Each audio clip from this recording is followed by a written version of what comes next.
এক মেয়ে কলেজ থেকে ফেরার পথে বৃষ্টির কারণে তার বান্ধবীদেরকে বাসায় নিয়ে আসলো। সবাই যখন দরজার সামনে নিজেদের জুতা খুলছিল তখন মেয়েটি বলল, যেমন আছো তেমনই ভিতরে চলে আসো, আমার ভাবি মেজো পরিষ্কার করে দেবে। মেয়েটি তার ভাবিকে ডেকে বলল, ভাবি মেজোটা একটু মুছে দাও তো।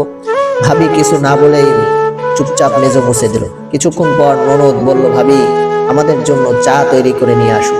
ভাবি এবার চা বানিয়ে দিল। কিছুক্ষণ পর আবার বলল, বাহিরে বৃষ্টি হচ্ছে, খালি মুখে ভালো লাগছে না, আমাদেরকে কিছু বানিয়ে দাও। ভাবি এবার চুপচাপ রান্নাঘরে গিয়ে সবার জন্য খাবার তৈরি করে নিয়ে আসলেন। সবাই আরামে মজা করে খেয়ে নিল। এত কাজ করতে করতে ভাবি খুব ক্লান্ত হয়ে গেছিল। রাতের বেলায় যখন ঘুমাতে যাবে তখন সে একটা কথাই ভাবছিল, ননদেরকে একটা ধন্যবাদ দেওয়া উচিত ছিল না। পরের দিন সকালে ভাবি ঘুম থেকে উঠে দেখে ননদ কলেজে যাওয়ার জন্য রেডি হয়ে দাঁড়িয়ে আছে।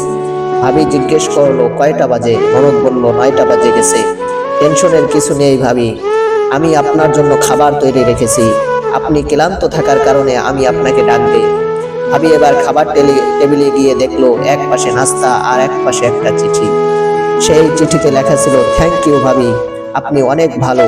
ভাবি এবার খুশি হয়ে মনে মনে ভাবতে লাগলো, সম্পর্কের মধ্যে ভালোবাসার পাশাপাশি সম্মানটাও জরুরি।